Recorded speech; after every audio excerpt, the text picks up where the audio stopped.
Hello, everybody, and welcome to Advancing the Story Without Trauma.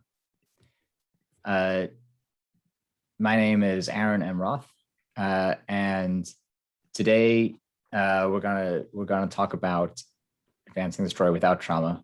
The description is, while it's accepted that an inciting incident is required as a launch point for a plot arc, our protagonists and their audiences might have had enough of certain literary devices. From fidgeting to sexual violence to burning down a village, creators frequently give characters agency only after making them powerless. Today, we have a great panel who will discuss alternative strategies for kicking off a plot and character motivation. I'm going to now allow everybody to introduce themselves, starting with Anne. Thank you. So I'm Anne Nydam. I write fantasy for a variety of ages, from pretty young kids up through adult. So some of the issues writing for kids are, going to be a little different of issues writing for adults. But I am a wimp. I don't like to read about anything too horribly traumatic. And so in a lot of ways, I want to write the kind of books I want to read.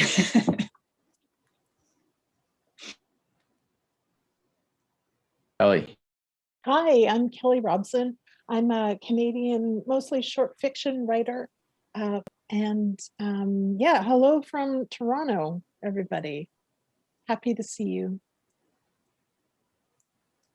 Hello, I'm John Wiswell. I am a disabled writer who lives where New York keeps all its trees. I've been coming to Maryland since I was 2 years old. Baltimore is like my second home.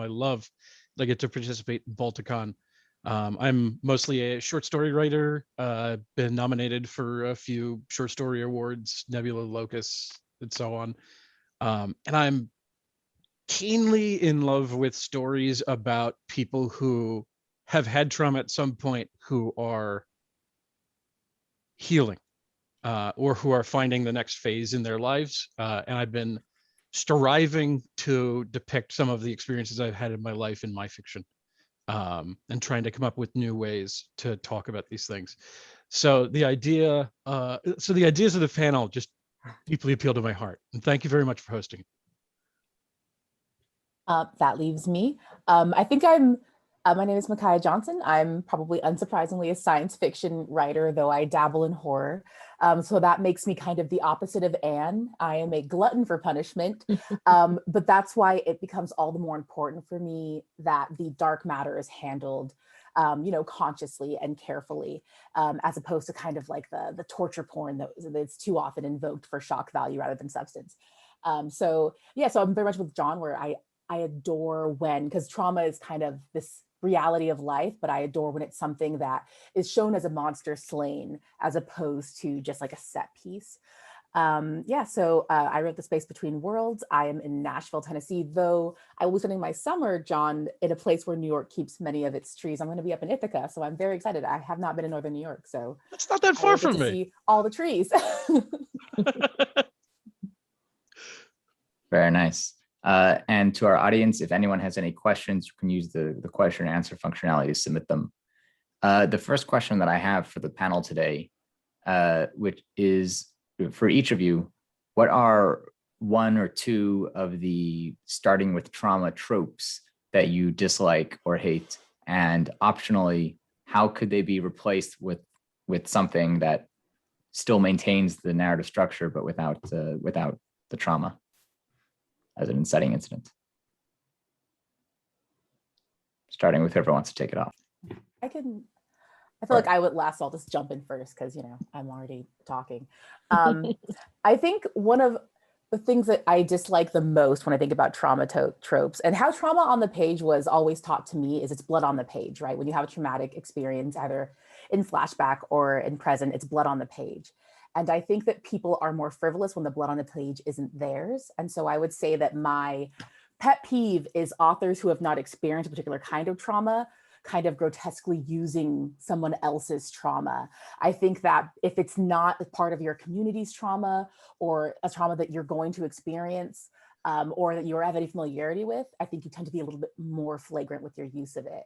And so that's my thing. I went through a creative writing education, so we've all sat in that workshop where it's like every dude has a like sexual, like violent short story that they start off with, and like there are all these different things like where it's just like, again, if it's not your blood, you tend to spill too much of it, is how I've always seen it. So that's my big thing. You have to have your own blood on the page to make yourself a little bit more conscientious. And people do that because they're told, they feel this is dramatic, right? Yeah, this is art. interesting. It's tantalizing. And like horribleness is not tantalizing. It is absolutely something that if we want to write about, we should be able to write about. It's important to not gloss over the fact that the world can be a very terrible place, but it should be definitely done with care. I absolutely agree with everything you just said. Yeah.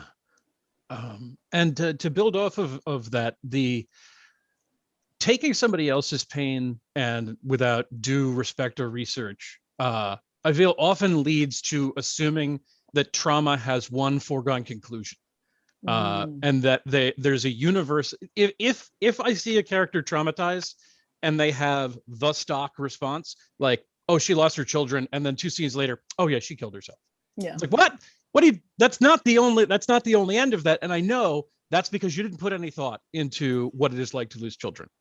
And you put something that powerful into your story without deciding to examine it or make it be part of the plot. Because frankly, something that awful, it should either be the plot or it should be pretty important, because it's so potent. I mean, if we're writing stories about great loss, then we should be reflecting on what the humanity is of the great loss. Otherwise, we wind up with the kind of unfortunate sci-fi history of like, well, one death just doesn't matter. We need to start blowing up planets because we can't get the reaction that you could if you just built, let's say, Vader and Luke's relationship a little bit, or Han and Leia's relationship a little bit.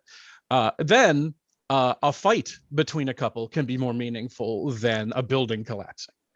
And I really, it really irks me when I see great traumas that I have helped people through therapy with. Oh, by the way, I do community outreach. I'm part of the disabled community, and I've been helping a lot of young folks find therapy for things, and it's not a death sentence. Like most of these things are not a death sentence.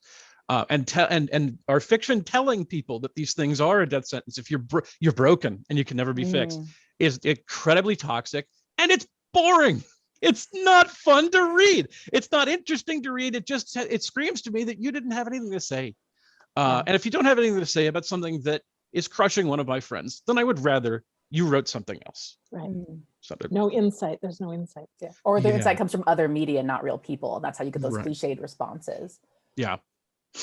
I'd like to add 2 things. One is I couldn't help noticing in the panel description that it talks about fridging and burning down the village. And then it says, it doesn't give characters agency until it's taken it away. But it's like, you took the agency from a different character. Yeah. And that's, so that's one that really bothers me, is it's like you put a character in the story to be a prop for the protagonist. Right. And abusing that character, killing the girlfriend, killing the children, and whatever, just so that you could traumatize so that's one.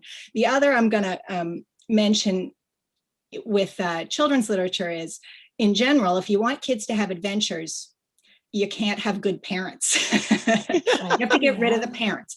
And so that's why there are so many stories about, orphans or abusive parents. And while I'm not going to say I necessarily hate those stories, because some of the greatest kids literature ever written includes it, but it is something that it's like, we've had a lot of that. And I'm interested in exploring some different ways of launching kids into an adventure. Yes, I love strongly agree. I'm distanced friends with a 5-year-old who cannot take stories where the parents are not there. She's too young for that. She's too sensitive, and she doesn't like it. And it's so difficult to find her books where that's not the case. And then just like this is kind of almost a trivial point, but in the shadow of that, Most of the people who have gone on great adventures had parents. Like most of the astronauts who have gone to space didn't go to space because they couldn't find their dad on Earth. Like that's not essential. And sometimes you have supportive parents and sometimes you have bad parents, and you need living parents to have bad parents in fiction too. Yeah. Um, Yeah, it's interesting, right? Like the thing is that parents can solve the problem for kids. So if we're dealing with the kid is dealing with a problem, you know, then a good, healthy set of parents with any kind of resources, like their kid says, well, you know, I'm going to go try to kill the evil villain. Their parents are like, no, honey. It's really not a job you should be doing at 11 or whatever it is, right? I do think that all of that's true. I do think there's also that we have, sorry, this is a tangent.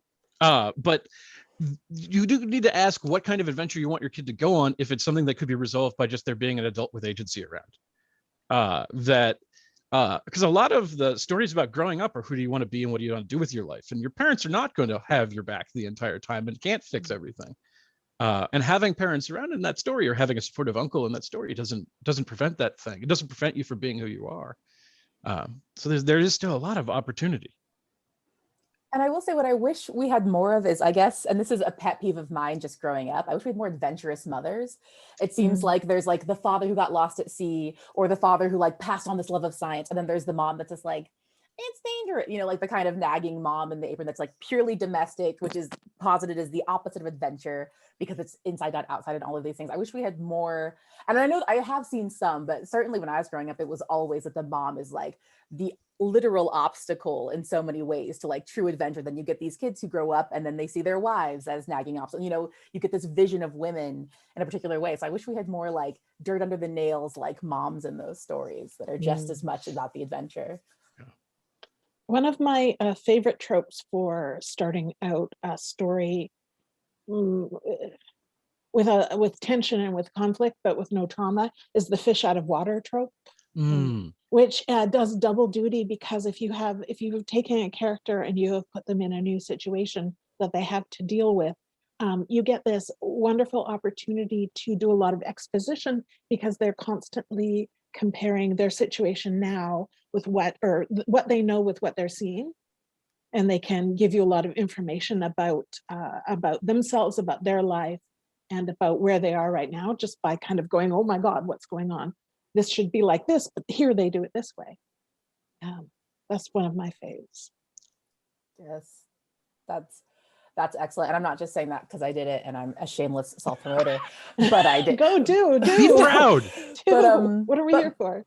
And we kind of talked about this earlier. I would say that one of my favorite tropes to start off with is kind of the counter trauma, where it's like the trauma was something that they'd already experienced. And instead the story becomes an opportunity where they discover how much they've grown, or maybe they're encountering something similar and they realize that growth. And I think that's kind of, I mean, it's really hard to use the word morality in writing because like everything is open, it's all a free for all. But like, I think like you have to balance that kind of trauma. Like my book has a fair bit of trauma, but it also has a fair bit of therapy. And just like these kind of modes of care to illustrate, kind of as John was saying, to illustrate the modes of coming through. And so a character that has already come through and is now demonstrating those learned behaviors and demonstrating those mechanisms that have helped them grow, I think is really great, where it's like, this is already a forged sword who's now being tested in battle, as opposed to witnessing the actual forging. That was a weird metaphor, but I think you all get me. You're nodding, so I'm stop there. Which book is this that you're talking about of yours? The Space Between Worlds. My only book. I'm a brand new baby, so, but yes. Can you say more about what's the difference between having a trauma occur in the past that provides the kind of richness to the character that you described, as opposed to simply having a trauma in the past and then you have a flashback to it and it's the same kind of trope that we're talking about avoiding? Yeah, so for me, it has to do with the immediacy and how much you go into. If you're following a linear narrative, right, and we're going to have this person start off in one way and we're going to go through this terrible event happening to them with them, in every step, in real time, and then watching that on the other side, you don't really have the option of kind of evading detail, right? You don't really have the option of obscuring, because that's your plot, like that's your immediate narrative, and not necessarily in present tense, but certainly like what you're following. Whereas if you just meet a strong character, and this is just true, as also true with people, every strong character is a quill of these past experiences. And wherever they are, there is not necessarily one dominant experience that overshadows their entire life. And so you might get this kind of kaleidoscope retrospection of, here are these different things I've done, but what is most important is, here's who I am now, and here's my like daily coping. You're not obligated to go into every single detail, because it's not a plot point. It's just like kind of this background element, and you can avoid some of the salaciousness. I think that there is no, and again, I see in the audience, somebody said there's a definition of the word strong, and I just want to pick that up. Absolutely. I think part of the interesting part of seeing these characters is the stumble, right? And the idea of strong meaning like, oh, they never cry now and they're all good, is absolutely detrimental. But yeah, so for me, I think, and to your point, Aaron, you can absolutely just use flashbacks to be as gratuitous as you would otherwise. But I think that you have the option not to, if you're just dealing with a full character and they just happen to have this like long history. I like to exchange the word strong character for interesting character. Yeah. I think interesting is more what we're getting at with when we say strong character. Yeah. You want? I love everything you just said, Micaiah. I think it's a great choice to start a story after the trauma's happened and have the person living. One, because just whatever they're living through in the aftermath validates that survivors are more than their inciting incident or their victimization. And two, sometimes you can do wonderful things culturally in stories. So this is not a movie for everybody, but the recent film by Lee Winnell, Invisible Man, is about a woman leaving an extremely toxic partner. And you never see what their domestic life was like outside of the night that she left. And she never has to monologue about what he did to her. The people in her life believe her, and you never have a flashback to show you what it was like. You simply know that based on the way she comports herself, that she is worthy of sympathy and respect. And that to me is like a model for not defining victims by their victimization. It's you are who you are now. We need to get you the resources now, and that lets you fast track into a story. If it's a story about healing, if it's a story about moving on, if it's a story about you go through a portal and you're in a different world where the troublesome parents pursued you but aren't around anymore, it lets you define the protagonist's actions completely differently and validate people beyond being a victim. And it gets the audience to see them as more than a victim, because they see them as a whole person, and then they'll understand like, oh, this thing is a thing that happened, but you already know them as an agent character. It's not, oh, you were a whole person, we watched you destroyed, and now I have to relearn that you are a whole person. So having that, it just blunts that impact from the audience.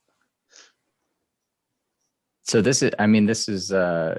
these are really great things, talking about how trauma can be done as part of a character without invoking the tropes. I think it's really great. I'd also like to move on now and talk about how can we have a character, and how can we have a character without any trauma at all, and achieve some of this tension.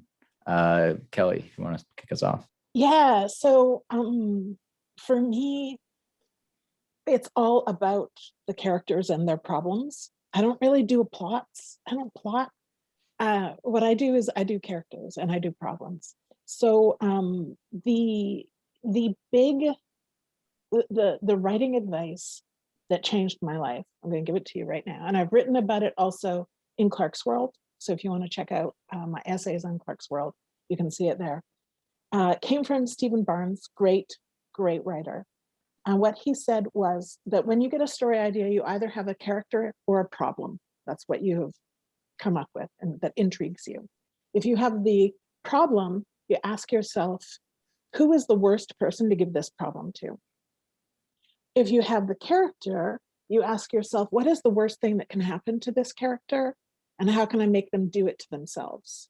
And when we say worst thing that happened to this character, new writers, when I tell them this, they'll be, well, the worst thing that happened to a person is for them to die or get really badly hurt.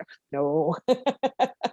Like there's a lot of things in the psyche that happen up here You know, a lot of people will say that they would rather, for example, they'd rather die than be embarrassed, right? Or you know, losing, you know, there are so many things that can happen to a person that are highly dramatic, that are bad for them, that they have to strive against, that are not traumatic, right? So that's how I approach things. It was formative for me. That started me on, you know, actually learning how to write short stories the way I wanted to. And what do you think? One of my favorite ways to just, you know, inciting things to sort of kick off the story is just simple curiosity. Just put something strange and wonderful, or strange and scary, but something in front of the character that makes them go, let's poke at that a little. And then of course things, you know, the level of conflict can escalate, but you know, things can roll on from there and it can turn out. But as an inciting incident, just to be like, what's going on here? I find appealing as a reader and a lot of fun to put in front of a character and imagine how different characters, you know, react to these different things. So one of my books, there's two main characters, and they each find a magic book. And one of them is like jumping in feet first, like, hey, let's go see what the book does. And the other is like, you know, and they end up, you know, meeting and having a little, you know, more puzzles they have to solve and problems they have to overcome. But to me, in some ways, that is as indicative of character as some big trauma. It's still a way to upset the even tenor of their life, to change that. It can be the fish out of water thing. Right now, things are now different. I don't actually know how the world works quite anymore because this thing has come up that I don't understand. So, and as you get started in it, it may not be bad or scary or at all. It may just be, ooh, this sounds fascinating. I'm tremendous. The easiest way to get me to like a story is to have the main character care about somebody else. That's what will make me care about the main character immediately. And for me, one of the ways to construct a story that isn't essentially pushing the protagonist towards trauma is have them as someone who is competent, confident, capable in one fashion or another, who wants to just go help somebody else. You think the iconic depiction of Superman, and more recently like CW's Supergirl, these are characters who could break the sound barrier, they're bulletproof, and they have perfect teeth. But their idea is, like Christopher Reeve actually broke it down as, the definition of Superman is a neighbor who cares. You're going to go in and try to help prevent somebody else's trauma, not because you are traumatized, not because your parents were killed when you were coming out of Mask of Zorro on your way to your mansion, but just because you care. You as a person are the sort of person who cares about community, or cares about the reduction of other people's suffering, or just likes to see other people smile. There's also like most of the best versions of Spider-Man are the same way. We love Tom Holland just zipping around Queens, making sure that somebody isn't locked inside their car or whatever. It one prevents that character from having to be defined by trauma or even introduced into a story with trauma, and it can be very compelling to have a relationship start with protagonist meets supporting character, intervenes so that trauma does not befall character B. And what is your relationship like after that? What adventure does that lead you on together? I find that sort of thing completely emotionally enriching, because you have good reason to care about both people.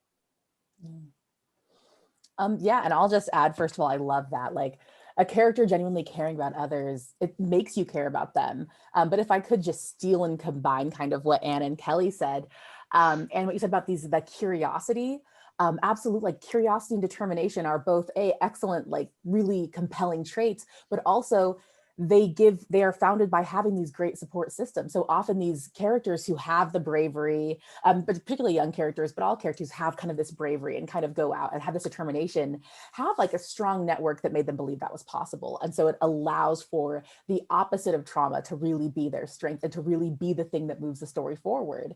You know, that like, oh, you know, my family made me brave, and so now I'm doing this thing. And that kind of support network translating into exactly the kind of propulsion that people use trauma for, I think is so well done. And I love that as an aspect of using something where it's like, I was raised in this cradle that raised me brave and made me strong. And now that is what I am using to go out into the world, not just like, you know, being in my knees on my parents' blood on my hand, you know, not that kind of. We'll leave the Waynes alone after that, I promise.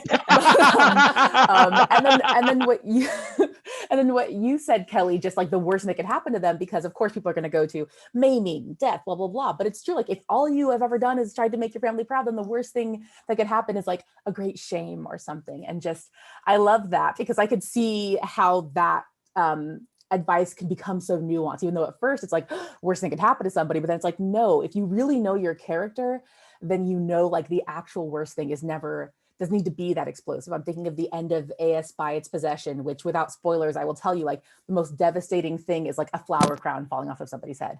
Yeah. And it's over and you're just like, no, but that's the kind of subtlety that can be woven in when you're really intimate with these characters. Yeah, in the chat, somebody says, does the main character need to care already about somebody, or can be a journey of increasing care for someone else, starting at neutral? Both. And that's exactly the character arc of my story, Waters of Versailles, which is the story that leapfrogged off of Stephen Barnes's advice. And so the worst thing that happens to a sexy dude, sexy courtier at Versailles, you know, manly man about town, lover of women, etc., is that he comes to care for a child, a magical child, and basically he becomes a nurturing parent. Yeah. And at the beginning of that story, that's got to be the most horrible thing that could ever happen to him, because it's not manly.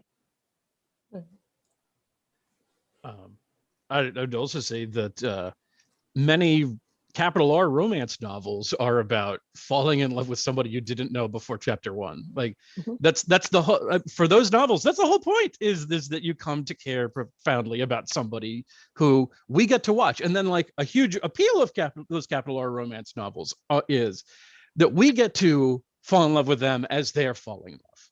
Yes. Make that arc part of our journey as well as the character's journey. It's so optimistic.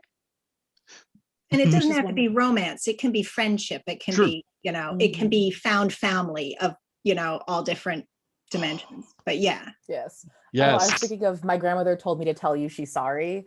That book where you have that child going out and like meeting all these people that her grandmother knew and just like, listen, I've got to do this thing. And it's just it's a charming story. You should read it.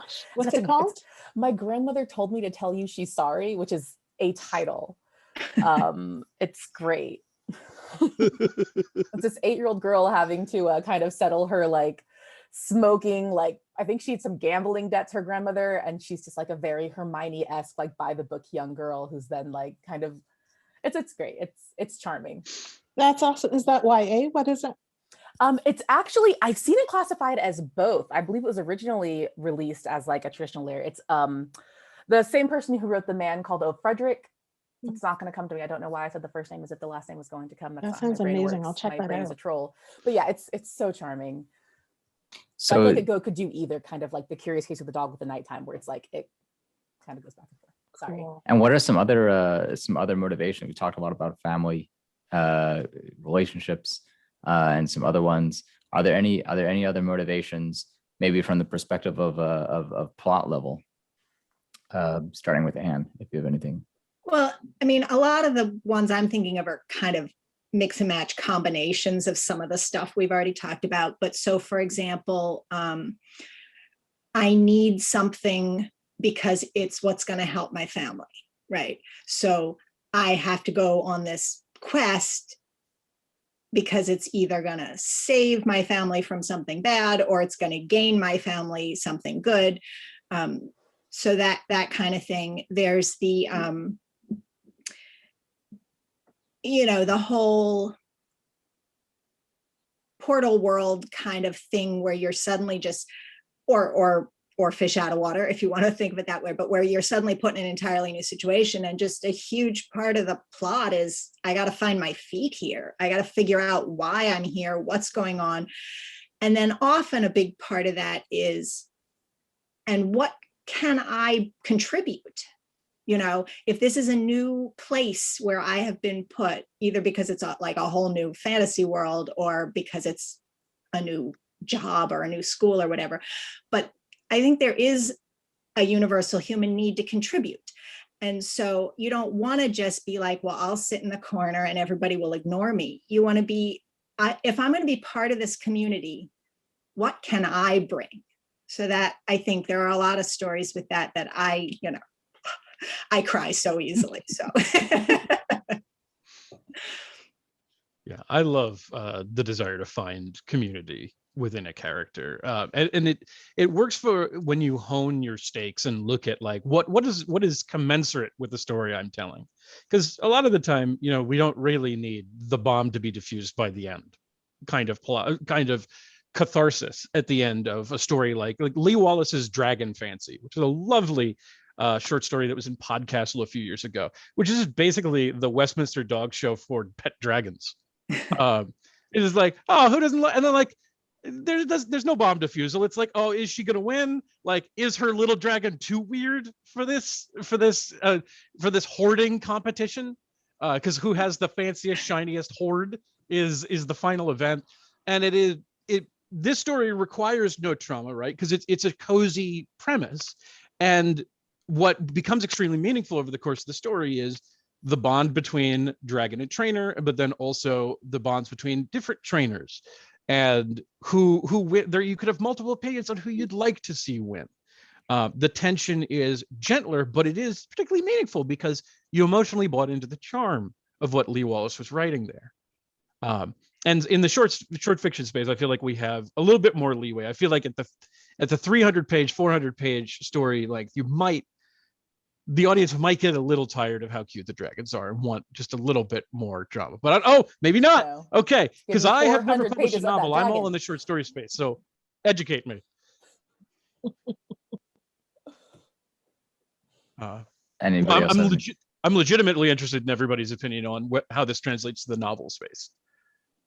I will so happily take 400 pages of like kind of a Lord of the Flies, but like dragons trying to be their best situation. It's just way down here. And that's my favorite thing. It's when you may not think the thing is important, but if the character does, suddenly you're just like, I remember a short story that I'm not going to remember the name of because my brain is a troll. And it was literally just about like a flower judging competition. And this one woman who's like always won, but there's this new person. And it's literally just this intense short story about like, do my roses look less pink? What should I do? Should I like, is it ethical to put ketchup in the thing? Like, just all these things. And they are so passionate. I think if Great British Bake Off has taught us anything, it's that other people's passions can carry us to wild places. I mean, I've been watching Forged in Fire, which is about knife making. I don't care, but they care, so I care. Yes. And that it doesn't need to be cutthroat. Yes. That's the other thing from Great British Bake Off. Yes. It can still have incredibly high stakes within the world that you have built. Mm. Yes. Yeah. And then high to return stakes, to your, sorry. No pun intended. I was going to say, to return to your point, the worst thing that could happen is then a cake falling in, right? It's then like, but it's still like you gasp when you see it happen. It doesn't need to be like this character is going to be this, competitor is going to be beheaded now. It's just, no, the cake. You've sold it. You've just sold it. Somebody, Alice in the chat, says friends becoming enemies or vice versa. And it was something that I was thinking before, coming into this panel, the great trope of at first they didn't like each other and then they did like each other. And that's what we call brotherhood, right? That's fun. We love to watch people negotiate with each other, different, people who are very different coming to appreciate and to love each other. That's why. Great. That's a perfect segue into the question and answer segment of our talk, of our panel. Please, people have already begun to put things in the Q&A box. Please continue to do that. Our first question is, if you have a character who cares about others what's their flaw? And I think that could be just generally expanded to like, can you talk about flawed characters where the flaws are unrelated to trauma? I know, this is a good one. Go, Kelly. Go, Okay, Kelly. Kelly. So this is okay. So when I'm doing characters, what I really like is a character who either knows who they are or what they're doing. They can't know both. Because, and I like to liken this as the Luke versus Han problem. Luke Skywalker doesn't know who he is at the beginning of A New Hope, has absolutely no clue who he is, but he absolutely knows what he's doing. He's going to save that princess. And at the end, he's found out a little bit about who he is, right? Whereas Han Solo freaking knows who he is. He's cool. He knows it. Everybody knows who he is. But he doesn't know what he's doing. He's fucking around the galaxy. He has no clue. But at the end of A New Hope, he's starting to figure out that maybe being a hero could work a little bit sometimes, not always. So that's how it works for me. I like to have, when I'm working out story problems, I like to have simple questions that lead to complex answers. So this is mine. This is how I deal with it. And there are a zillion different ways to do it. But that's what I like. Just piggybacking off of that, which thank you for that, like very simple. That was something that I completely understood. And I like these simple, like Han, Luke, that's so perfect. Yeah. For me, the idea that like, oh, what is somebody's flaw if they like somebody or if they care about people, that could be their flaw. I was recently rewatching the Daredevil Marvel Limited series, and like Kingpin's flaw is loving New York. And sometimes love can be very bad, right? Oh, I'm going to blow up these buildings because we're going to make it more beautiful. I think that love in itself is so fraught. And also the idea, I don't think there are any characters that are not flawed. I think there are characters that are flawed and the author can't see it. And so I think there's a lot of potential there for whenever you have like a great character, like they're then blind spot, like the Superman thing. Often there are blind spots where it's like, actually, could he have done X, Y, Z? This is something that like Batman had, where it's like his flaw, everybody's like, he's brooding. It's like, well, no, his flaw is he's a billionaire beating up people who are poorer than him or whatever. Right. Like there are all these different like unexamined flaws because the originators like didn't see them as flaws. I think that any virtue is a vice if it's pushed too far. And so oftentimes people have the characters where it's like, oh, but this person has a dark side. And that can be really interesting. I think we've done that a lot, but I think that it's also interesting when their light side is their dark side, when it's not a different side of them, it's exactly what people valued them for, turning toxic. So our next question is, what are some other ways to express coming of age or initiation to adulthood in communities that wouldn't use violent trauma?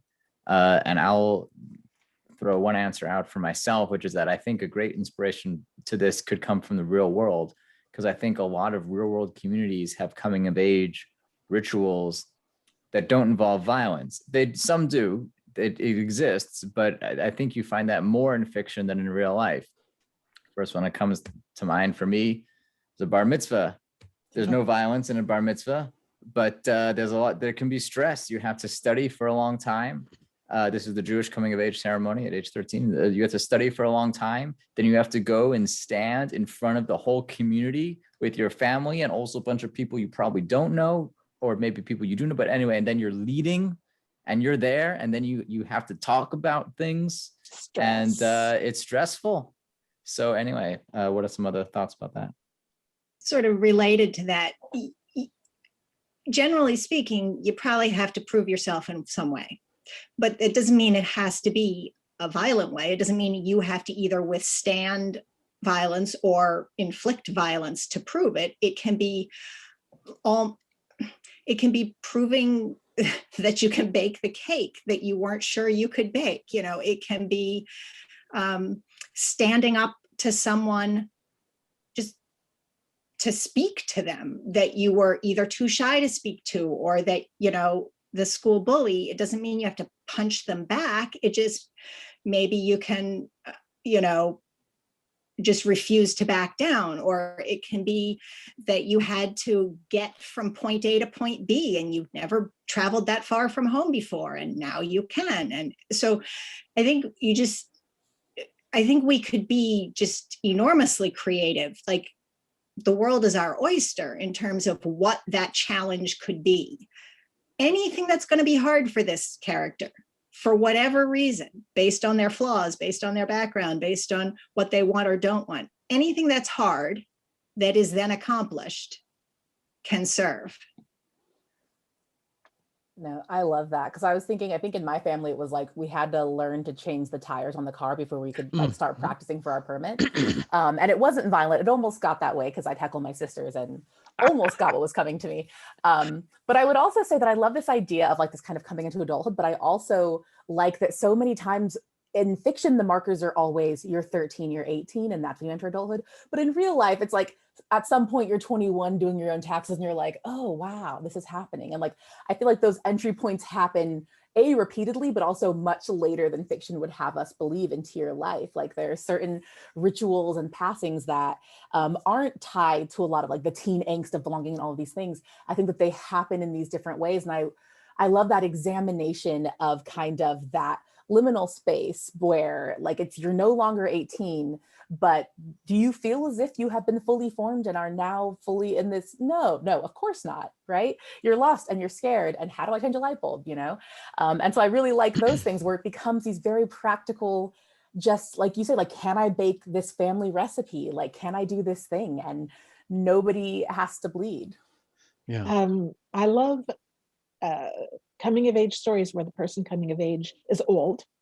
That's one of my absolute favorites. And one of the ones that I want to talk about is Remnant Population by Elizabeth Moon, which is about a very, very elderly woman who refuses to leave the planet, the colony planet that is being evacuated. She's lived there her whole life. She's staying. And she has lived a life of toil her entire life, and suddenly she is free. It's amazing. One thing that tends to speak to me is get a job. Like we might toss you out if you don't, or we might toss you out to make you get it. But like less so, it is get it. In some ways, getting a job is an aspect of coming of age, in that you're showing that you could be responsible for yourself or responsible for others. And it depends upon the role. You know, in many fantasy stories, you're now partaking in the family business at a greater level, and maybe that means you're a monster hunter, but maybe that means you're a peacemaker. Like my favorite part of that Pixar movie Brave is when she's like, oh, the thing that my mom really wants me to do is to be able to politic the way she does to make peace in these groups. That like she's not just bad tempered, she's incredibly stressed, and I can aid with that. Or there's a fantastic science fiction novel called Memory of Water by Emmy Itaranta. I'm sorry, I'll write it in the chat, but about a young woman who is taking over as the head of a tea parlor in a world where the family ritual space in a post climate change world where water is a shortage, and if they're found or exposed to be using much, their way of life will go away, and she is not engaging in a direct kind of physical violence. She is in some ways finding ways to resist through this occupation, showing both her embracing agency through the challenge rather than having been traumatized and moving into the challenge. And she's showing that she's a capable young adult or new adult. And I'll just type that title in. So our next question is there a cozy mystery equivalent in science fiction fantasy where there's a trauma that happens to someone unsavory or otherwise off screen? And if so, to what extent might even that be problematic? Well, certainly we write about war a lot in science fiction and fantasy, especially in fantasy. And what is not often acknowledged is the absolute trauma of war. Like war is a terrible, terrible thing. That's the only thing I can think of. Anyone else? I mean, you can just have a mystery. You could have a cozy mystery that is set in a fantasy or sci-fi setting, you know, with a fantasy or sci-fi detective. There are quite a few of those. That's what I was thinking. I'm thinking of Barbara Michaels, who wrote so many books, but not enough to keep me satisfied. And it is kind of that, like, some people say like formulaic, where it's like there will be a mystery and you will try to figure it out, and someone may die, but it won't be a main character. It's very Jessica Fletcher, very, except supernatural, right? I think we would probably characterize her close to urban fantasy. Some of these books came out, and I want to say like the early, like 70s, 80s. And they're so comforting, because, and I don't know if that's fair, because as you say, Kelly, like a murder is a murder and a death is a death. And so to put it in that cozy setting where the mystery is then like a haunted mask or a ghost in the house or something, or, an alien warlord or something, it's still, the coziest feels false when you actually look at it. It's just, you're along with these characters and you're kind of lulled into this. In the same way, old fairy tales, nobody's actually thinking, wait, she's up for 100. Like, there are so many like odd things, but we just are lulled into this. One thing in fantasy in particular is if there's a monster, it needs to be killed. The idea, because in real life, if an animal scares you, the answer is not unload a gun into it. We need robust animal control for a reason, and like this has started to get a little bit more dethorned by works like the Witcher novels, where it's possible to communicate, or it's possible to find out why the thing is upset. That is also, I guess, to some extent came up with the dragon in Name of the Wind. But it's particularly toxic that anytime there's a non-human creature who is immediately dangerous or immediately scary, that we're supposed to take its life. I'll just put in my little shameless self-promotion here. Most of my books feature sort of non-violent, trying to understand the other instead of trying to kill it. Yeah. And I guess I should, like half of my short stories are about some kind of weirdo I also or monster. Yeah, go ahead. I want to call out a comment in the chat, even though it's not from a panelist, that says sci-fi mysteries can be cozier because there doesn't need to be a murder. It can just be some kind of science mystery about why this one planet is weird, which I thought was a good point. Our last question is, what do you think about characters who others view as having traumatic experiences and treat them as such, but the characters themselves do not view it that way? I think I would add to that question, would you see that as potentially falling afoul of this trope, or could that be done all right? Or what's your feelings about it? How could it be done well? I guess it would have to do with the reason. Earlier I mentioned Curious Case of the Dog of the Nighttime, and part of the tension in that book is you're looking over the boy's head, and there are things, you're watching the father cry and the boy is not crying, and the father's worried about the boy, but the boy's not worried about himself. But there's a very like concrete reason given. So if it is just like, I don't know, I think we see a lot of like the emotionless main character for no reason, just because that's the expectation. And so if there's a reason for it given, I think that's fine. But if it's simply just that we value too highly a lack of emotional intelligence in our main characters, then that would be a negative. I guess, again, everything's situational, everything's possible and everything can go wrong. You can also twist that and have it where, so I have a character whose dad is not in the picture. And, there's someone who's like, oh, you poor thing, don't you miss him? And she's like, no, I never knew him. Doesn't bother me. So it's sort of, or potentially, with certain disabilities where it's like, this is my life, I'm okay. And you're looking at me and going, oh, you poor thing, how can you survive that way? And the character's like, I'm okay. Yes. Yeah, my life is good. Or like the poverty trope where it's like, oh, you were there. And it's just like, I would love that, where it's like, oh, you're one of those. And it's just like, yeah, I'm from this alien planet, but it's actually really dope. You guys are wrong. Sorry. That's right. We rock. You suck. Yeah, we're actually awesome. So we are going to wrap it up now. I'd like to say to all the attendees that we'll continue the discussion in the Mount Washington Discord room, and also on GatherTown in the Mount Washington room on GatherTown. And if actually, I don't know which panelists are going to be there, but you can, I'm going to give the panelists a chance to sort of promote themselves. What have you written that you want people to know about? Where can people find you on the internet? And also, will you be on Discord or GatherTown immediately after this?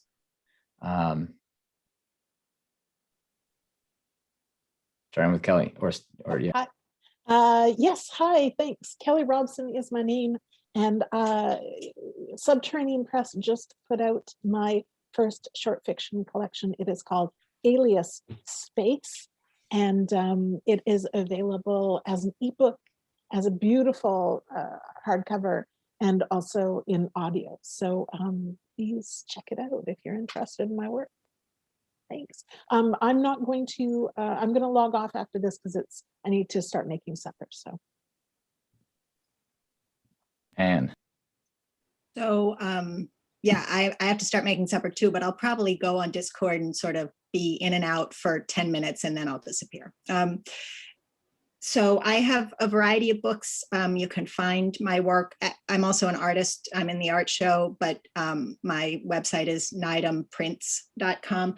I will put in a plug that I'm doing a reading tomorrow from a middle grade fantasy that I, what is it? It's at 11:30 tomorrow. So if you want to hear a little sampling from one of my books, oh, Kelly, that's awesome. That's one of my pieces. I have two of yours. This is one. That's funny, Kelly. Anyway, so that's I me. love them. That's great. I have the book The Space Between Worlds that is out now in a heinously expensive hardcover, but if you wait but one day, the paperback will be out. So do not tell my publisher I just did that, but yeah, wait for the paperback. Hardcovers are ridiculous. I am on Twitter too much at just at Micaiah_Johnson. If you can spell that, good luck to you. And I will be reading here tomorrow at noon, I think. So you could hit up and swing on over and see me. I don't know what Gathertown is, but I do have Discord. So I will be in the Discord. Yes. nobody has an excuse not for spelling it because we're on Zoom, so you can see I know, it right do a there. screenshot. Just copy and paste. Copy paste. Yeah. Yeah, and I have been John Wiswell. You can find me on Twitter at just my last name at Wiswell. My blog is johnwiswell.blogspot.com. It has a list. It has a bibliography page with more than 25 stories that you could read of mine for free. My most recent story, I think, was For Lack of a Bed, which is about a woman with chronic pain, no trauma, just chronic pain, which you could argue is trauma, and making deals with the demonic sofa to get rid of it. I